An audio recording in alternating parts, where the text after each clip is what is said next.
Oke guys, Assalamualaikum warahmatullahi wabarakatuh. Welcome back to my channel. Apa kabar kalian semua seluruh subscriber setia yang hari ini masih tetap memberikan support dan dukungannya terhadap channel ini. Terima kasih banyak untuk kalian yang mungkin sudah menekan tombol subscribe dan tanda loncengnya. Oke, hari ini kita pengen absen dulu kalian dari daerah mana yang sudah menonton video ini. Dan apa kabar kalian semuanya? Apakah masih pusing dan gelisah karena mungkin teror dan intimidasi dari aplikasi pinjaman uang online? Atau mungkin kalian hari ini sedang panik mencari dana talangan ke sana kemari buat bayarin biaya perpanjangan dan lain sebagainya? Atau mungkin hari ini kalian belum punya uang dan belum benar-benar sanggup untuk melakukan pembayaran atau mungkin penyicilan di aplikasi pinjaman uang online. Oke, cukup komplit ya permasalahannya hari ini di tengah badai pandemi COVID-19. Mungkin banyak teman-teman kita yang hari ini memang masih dirumahkan dan mungkin belum menerima penghasilan kembali. Atau mungkin yang hari ini sedang galau dan dilema karena dinamika aplikasi pinjaman uang online yang hari ini terus-terusan mendesak untuk dibayarkan. Dan kita hari ini sedang panik, serta mungkin ditambahi dengan rasa-rasa takut akan didatangin sama debt collector lapangan. Jadi apa yang harus kita lakukan ketika kita hari ini sedang kalut ya? Hari ini kita sedang tidak mampu berpikir jernih. Jadi pada video kali ini kita pengen mengajak kalian tuh untuk tetap tenang terlebih dahulu. Dan jangan mencari solusi untuk gali lubang tutup lubang. Hitung-hitungannya sudah pasti rugi. Loh gimana bang, itu debt collectionnya ngajarin kita buat minjol lagi di tempat lain. Mungkin ketika kalian ditagih kalian akan dimarah-marahin ya, akan didesak terus, akan membuat kalian panik ya. Mereka akan menyuruh kalian minjol lagi di tempat yang lain agar kita bisa bayar utang. Itu solusi yang salah dan jangan diteruskan. Jadi bagaimana bang solusinya? Nanti akan kita jawab di akhir video. Terus mungkin yang hari ini sedang panik untuk mencari dana talangan ke sana kemari, buat minjem sama keluarga, teman, sahabat untuk nutupin utang pinjol. Loh, kan katanya di awal kita menggunakan pinjol ini karena kemudahannya. Kenapa hari ini kita malah menambah masalah baru dengan cara menambah hutang offline dengan sahabat, keluarga, kakak, adik, dan lain sebagainya? Itu kan bukan solusi jadinya ya. Kita menggunakan pinjol, banyak dari teman-teman yang menggunakan pinjol hari ini mungkin ya karena mungkin takut merasa malu, gengsi kalau minjem sama keluarga atau yang lainnya, atau mungkin dengan alasan kemudahan-kemudahan yang hari ini ditawarkan oleh pihak aplikasi. Jadi kenapa kita harus minjem lagi di offline dengan orang-orang yang ada di sekeliling kita? Jadi solusinya apa? Nanti akan kita jawab setelah beberapa penjelasan ini. Terus yang hari ini juga masih kalut ya untuk mencari dana talangan atau mungkin buat sekedar mempertahankan harga diri yang hari ini sudah dipertaruhkan karena aplikasi pinjaman uang online. Berapa tahun kita sudah membangun reputasi dengan nama baik kita ya, dengan perlakuan kita hari ini, dan itu menjadi sebuah taruhan yang paling berharga hari ini, sehingga kita masih tetap membiarkan diri kita untuk menjadi salah satu budak dari aplikasi pinjaman uang online.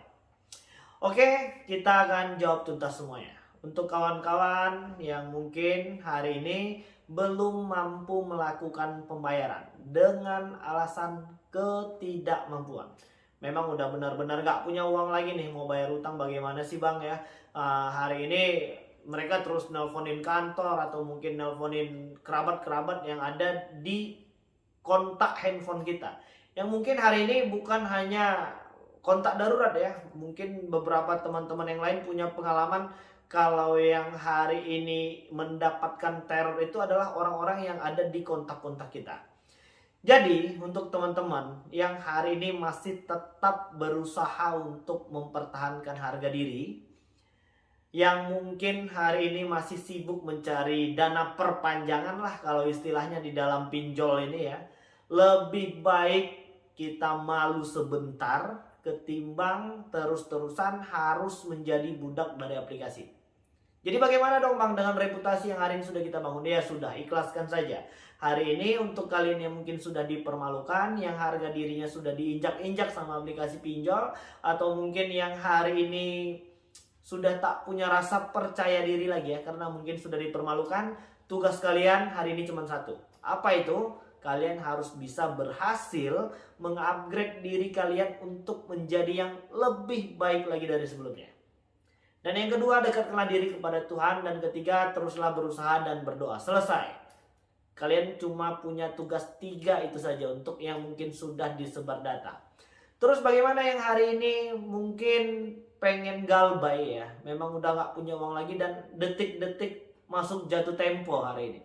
Dan hari ini banyak teman-teman yang sedang gelisah, yang mandinya tak basah, makannya tak enak, tidurnya pun tak nyenyak ya, seperti itu. Ya, jadi kalian harus tahu, hari ini OJK memberikan salah satu persyaratan untuk aplikasi yang sudah terdaftar dan berizin di OJK. Hanya boleh memberikan bunga dan denda 0,8% per hari. 0,8% ketika dikalikan 30 hari atau 1 bulan, totalnya menjadi 24%. Berarti ketika kita pinjam uangnya 1 juta, berarti kita harus sudah membayar bunga itu sebesar 240.000. Nominal yang lumayan besar hari ini. Itu sama dengan 24% ya guys. Jadi kalau kita pinjam 1 juta, kita bayarnya 240.000 untuk pembiayaan bunga. Terus bagaimana kalau seandainya hari ini kita belum mampu melakukan pembayaran? Maka OJK sudah perintahkan dan sudah bilang sama semua aplikasi pinjaman uang online itu bahwasannya untuk pembayaran denda dan bunga tidak boleh melebihi dari 100% jumlah pinjaman awal. Jadi kalau tadi ceritanya kita pinjam 1 juta, maka pihak aplikasi hanya boleh memberikan sanksi denda dan bunga tadi hanya sebesar 1 juta rupiah juga. Berarti nanti total hutang kita berapa bang? Jadi 2 juta. Itu apakah legal bang? Apa memang direstui sama OJK? Iya jawabannya. Jadi aku hari ini ingin mengajak kalian itu untuk tetap tenang dulu. Sekarang coba kalian hitung sendiri. Ketika kalian terus-terusan membayar biaya perpanjangan, namun hutang pokok kita tak kunjung berkurang. Mana lebih rugi ketika kalian terus-terusan membayar biaya perpanjangan ketimbang harus membiarkan terlebih dahulu? Kita akan bayar nanti hutang kita ketika kita memang sudah benar-benar punya kemampuan untuk melakukan pembayaran. Jadi untuk yang hari ini belum mampu melakukan pembayaran, stop bayar terlebih dahulu. Fungsinya itu apa sih? Supaya kita bisa mengumpulkan dulu kekuatan mental. Itu yang pertama. Kalau yang hari ini sedang didesak-desak pasti pusing 7 keliling. Jadi kita harus kuatkan dulu mental kita supaya kita bisa fokus untuk bekerja dan mendapatkan penghasilan untuk bayar utang. Jadi kalau yang hari ini masih terus-terusan membiarkan dirinya terjebak dalam dinamika aplikasi pinjaman uang online, atau mungkin terus menakut-nakuti dirinya sendiri karena mungkin takut didatangin sama debt collector, ya maka kalian akan membuang energi dan waktu sia-sia ya untuk memikirkan sesuatu yang sebelumnya belum tentu pasti terjadi. Yang sudah pasti terjadi saja, bahkan mungkin hari ini ada ribuan subscriber kita yang mungkin sudah langsung didatangin sama debt collector lapangan. Toh hari ini masih baik-baik saja dan masih bisa negosiasi, mungkin bisa meminta mengulur waktu atau dan yang lain sebagainya. Jadi hitung-hitungannya seperti itu. Kalau hari ini terus-terusan kita disuruh membayar biaya perpanjangan, lebih baik stop bayar dulu. Sampai nanti kita memang benar-benar mampu dan punya kekuatan untuk melakukan pembayaran. Jadi jangan terus-terusan memaksakan diri untuk sesuatu yang belum pasti. Solusi hutang itu cuma satu, bayar hutangnya. Dan hari ini kita belum punya kemampuan untuk melakukan hal itu. Jadi stop bayar. Stop bayar dulu sambil menguatkan mental. Dan memfokuskan diri pada pekerjaan, pada keluarga, dan lain sebagainya. Pokoknya kalian tuh harus fokus terlebih dulu pada kehidupan pribadi kita lah. Yang hari ini mungkin sudah kita biarkan terganggu hanya karena debt collector yang terus-terusan menagih. Jadi stop ya untuk membiarkan diri kita terus terjebak dengan dinamika aplikasi pinjaman uang online. Dan kalian harus tetap semangat ya. Yang namanya masalah itu pasti ada solusinya. Dan Tuhan tidak akan memberikan sebuah cobaan atau mungkin masalah yang hari ini kita hadapi di luar batas kemampuan kita. Kita harus yakin itu supaya kita bisa memiliki dan menanamkan rasa optimis di dalam diri kita supaya dan kita yakin kita bisa keluar dari semua permasalahan yang hari ini sedang kita hadapi. Oke, jadi mungkin itu yang bisa aku sampaikan dan mudah-mudahan video ini bermanfaat untuk kita semua. Assalamualaikum warahmatullahi wabarakatuh.